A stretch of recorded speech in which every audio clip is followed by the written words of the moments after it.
नमस्कार, India report में आप सभी का स्वागत है। सबसे पहले तमाम दर्शकों को दीपावली और छठ पर्व की ढेर सारी शुभकामनाएं। छठ पर्व के बाद बिहार में क्या होगा, किसकी सरकार बनेगी, नतीजा किस तरह का आएगा, किसी को कुछ भी पता नहीं। लेकिन कई तरह की जो सर्वे आ रहे हैं उसके आधार पर देखा जाए तो बिहार में इस वक्त एनडीए की स्थिति काफी मजबूत है महागठबंधन के मुकाबले।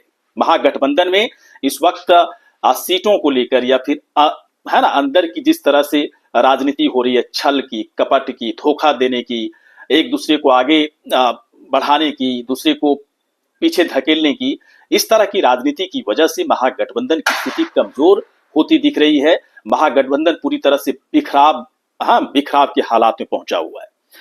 दरअसल महागठबंधन में जो पार्टियां हैं उन पार्टियों के बीच सीटों को लेकर आपसी सहमति बन ही नहीं पाई।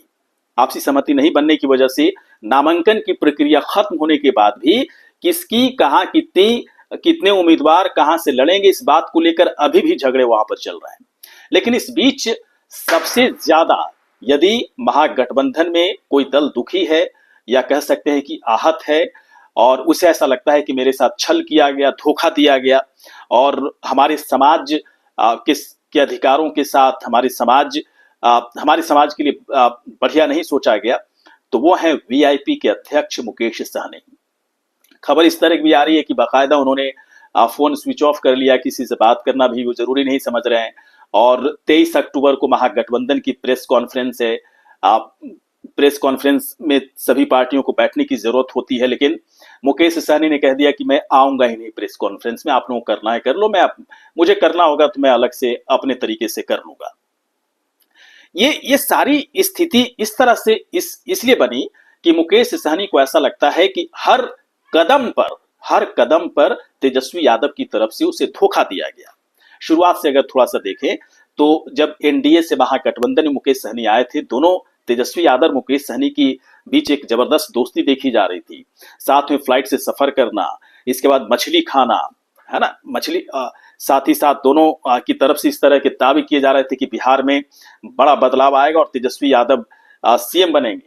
इसके बाद सीटों को लेकर किसी तरह का कोई मतभेद, पहले इस तरह की बातें आई नहीं थी क्योंकि सीटों का बंटवारा हुआ नहीं था, लेकिन जब सीटों को लेकर बंटवारे की बात आई तो पूरा का पूरा मतभेद फ्लोर पर आ चुका है और साफ लग रहा है कि महागठबंधन के अंदर आरजेडी अलग चल रही है, कांग्रेस अलग चल रही है, वाम दलों की पार्टियां अलग चल रही है, वीआईपी अलग चल रही है, क्योंकि कई सीटें, कम से कम 12 ऐसी सीटें हैं जहां पर महागठबंधन के जो उम्मीदवार हैं एक दूसरे से लड़ाई करेंगे, है ना। महागठबंधन में साथ हैं, लेकिन 12 ऐसी सीटें हैं जहां पर एक दूसरे के खिलाफ लड़ेंगे। कहीं पर कांग्रेस आरजेडी आमने सामने है तो कहीं वीआईपी और आरजेडी आमने सामने है, इस तरह कहीं, है ना, कांग्रेस और आरजेडी और वाम दलों की पार्टियां आमने सामने है। इस तरह की स्थितियां बन गई है तो समझ सकते हैं कि महागठबंधन में सीटों को लेकर किस तरह की खींचतान बनी होगी, किस तरह का छल, धोखा, प्रपंच, साजिश, षड्यंत्र, इन तमाम चीजों से सबसे ज्यादा यदि किसी का नुकसान हुआ है तो वो है मुकेश सहनी।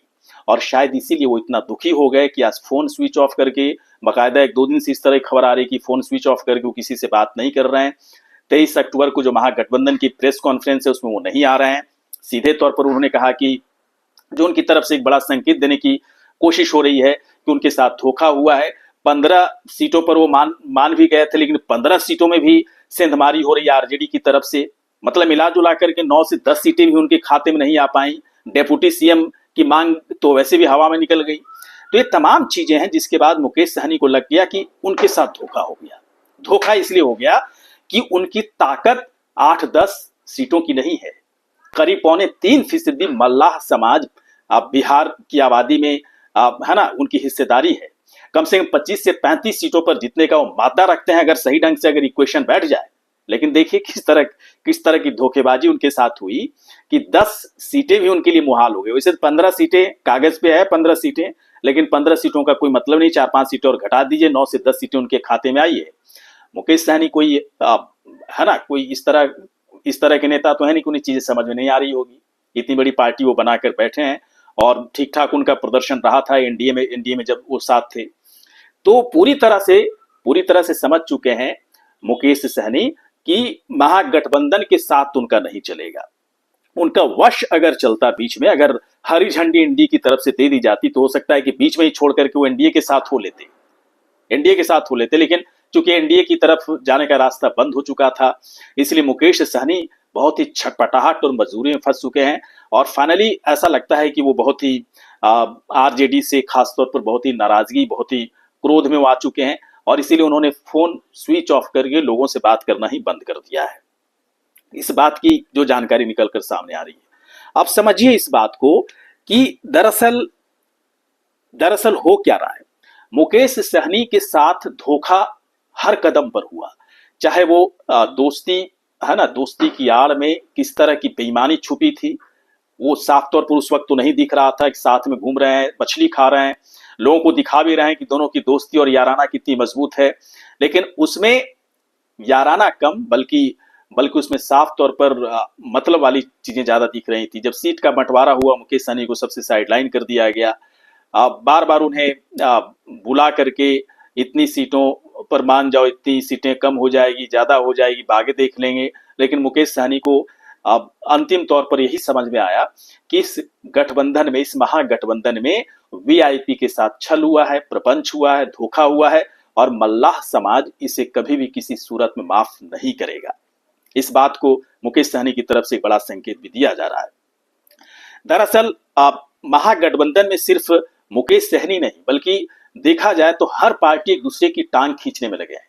टांग इसलिए खींच रहे हैं कि दिल्ली बुलाते हैं तेजस्वी यादव को, तेजस्वी यादव जाते हैं, फिर सीट पर मामला नहीं बन पाता है राहुल गांधी और तेजस्वी के बीच में, और मिला जुला करके आरजेडी कांग्रेस का भी मामला सीट को लेकर पूरी तरह से फाइनल नहीं हो पाया। आज देखिए कई सीटों पर एक दूसरे के सामने खड़े हैं।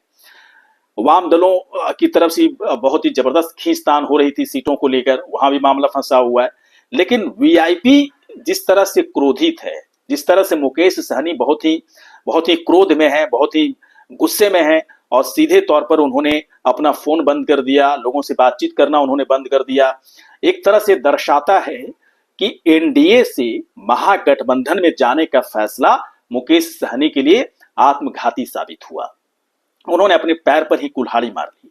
पैर पर कुल्हाड़ी इसलिए मार ली कि एनडीए में अगर होते तो कम से कम ऐसी स्थिति तो उन्हें देखने को नहीं मिलती। और आज स्थिति देखिए बिहार में क्या है, महागठबंधन सीटों को लेकर इस कदर लड़ झगड़ रहा है कि जनता भी कह रही है कि कैसा गठबंधन है जहां पर सीटों को लेकर आपस में पार्टियां लड़ाई झगड़ा कर रहा है। अगर ऐसी पार्टी को वोट देंगे, जिता देंगे, सरकार बना देंगे, तो फिर जनता के लिए क्या करेगी? ये बड़ा प्रश्न जो है जनता की तरफ से सामने रखा जा रहा है पार्टियों के सामने। महागठबंधन इस बात को समझे ना समझे सीटों के लिए लड़ाई झगड़ा करते रहे, लेकिन आज की तारीख में महागठबंधन कमजोर हो चुका है, और कमजोर होने के पीछे की वजह महागठबंधन की तमाम पार्टियां खुद है। इसलिए जनता भ्रम में है। जनता को लगेगा कि ऐसी पार्टी को मैं वोट क्यों करूं जो इस तरह सीटों को लेकर लड़ाई झगड़ा कर रहा हो। सरकार बनने के बाद ऐसा महागठबंधन क्या करेगा? तो इस वक्त इसीलिए सर्वे में जो कई सर्वे में दिखाया जा रहा है ना कि एनडीए की स्थिति वहां मजबूत है, और बहुत ही पहले से भी ज्यादा 2020 से भी ज्यादा मजबूत इस वक्त एनडीए दिख रहा है। तो इसमें कोई दो राय वाली बात बनती नहीं है, क्योंकि जो स्थिति महागठबंधन ने बनाकर रखा है, भले वो दावा करे कि जनता उसके साथ है, भले हम लोग झगड़ा कर रहे हैं लेकिन जनता हम लोग का साथ देगी, ऐसा होता नहीं है। जनता जो वोट देती है उसे सब कुछ समझ में पहले से आ चुकी होती है, उसी आधार पर वोट भी करती है। अब देखना यह होगा कि मुकेश सहनी, अब तो कुछ नहीं होने वाला, मुझे लगता है कि पूरी तरह से मामला बिगड़ चुका है। मुकेश सहनी अब नतीजे के बाद क्या करेंगे? महागठबंधन को टाटा बाय बाय करेंगे? मुझे लगता है कर ही देंगे। मुझे लगता है कि चुनाव के वक्त में वो नहीं कर पा रहे हैं, लेकिन चुनाव के नतीजे के बाद मानकर चलिए कि मुकेश सहनी इस महागठबंधन में नहीं रहने वाले हैं। एनडीए में हो सकता है उन्हें जगह मिले ना मिले, लेकिन फिलहाल महागठबंधन को हमेशा के लिए वो टाटा बाय बाय तो करने ही वाले हैं चुनाव के नतीजे के बाद। देखिए एक बात और है, मैं एक बात और इसमें और जोड़ना चाहता हूं कि सिर्फ मुकेश सहनी ही नहीं, बल्कि झारखंड मुक्ति मोर्चा ने भी एक बड़ा आरोप लगाया। दरअसल वो आरजेडी और कांग्रेस के ऊपर बड़ा आरोप लगाया कि धूर्तता और मक्कारी के साथ सीटों का बंटवारा किया गया, और ऐसे महागठबंधन के साथ चुनाव लड़ना बिहार में कतई उसे मंजूर नहीं है।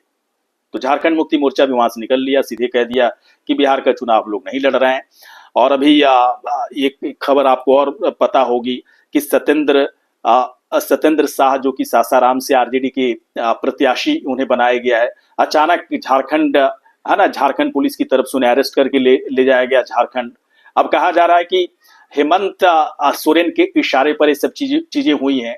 अब सोचिए झारखंड में झारखंड मुक्ति मोर्चा कांग्रेस आरजेडी का गठबंधन है, वहां गठबंधन की सरकार चल रही है और बिहार में झारखंड मुक्ति मोर्चा कह रहा है कि अब चुनाव नहीं लड़ेंगे।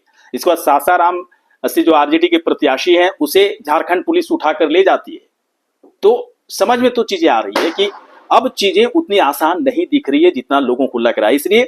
इसलिए मुझे ऐसा लगता है कि अब इस पूरे मामले जिस तरह से महागठबंधन में पूरी तरह से बिखराव दिख रहा है और मुकेश सहनी का गुस्सा 7वें आसमान पर है, तो लाजमी है। मुकेश सहनी को ऐसा लगता है कि उनके साथ धोखा हुआ है, छल किया गया है, प्रपंच किया गया है और ये तमाम चीजों को देखकर ऐसा लग रहा है कि वाकई में मुकेश सहनी के साथ छल हुआ है, छल तो हुआ है, प्रपंच तो हुआ है। ऐसे उन्हें कम देखा गया कि इसकी औकात ही नहीं, इसकी हैसियत ही नहीं है, 25-50 सीट देने का कोई मतलब नहीं, ऊपर से डिप्टी सीएम की मांग कर रहा है।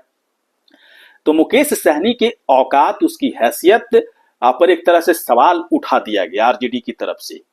कांग्रेस को मैं यहाँ कम मानूंगा क्योंकि कांग्रेस का डायरेक्टली दखलंदाजी नहीं रहा होगा वीआईपी को लेकर, लेकिन आरजेडी की तरफ से हैसियत पर सवाल उठा दिया गया, मुकेश सहनी की हैसियत पर। और मुकेश सहनी की अगर राजनीतिक हैसियत की बात करें तो फिलहाल इतना भी कम नहीं है कि उंगली उठाया जाए, क्योंकि 3.25% मल्लाह समाज है बिहार में और 25 से 30 सीटों पर तो वैसे भी वो जीत जाते, किसी के साथ गठबंधन ना भी करते तब भी वो जीत जाते।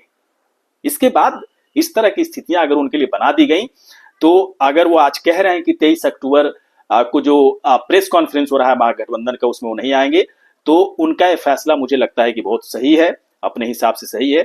और आज की तारीख में महागठबंधन में रहते हुए भी मुकेश सहनी महागठबंधन में नहीं है और कुछ बड़ा फैसला तो उन्हें लेना होगा।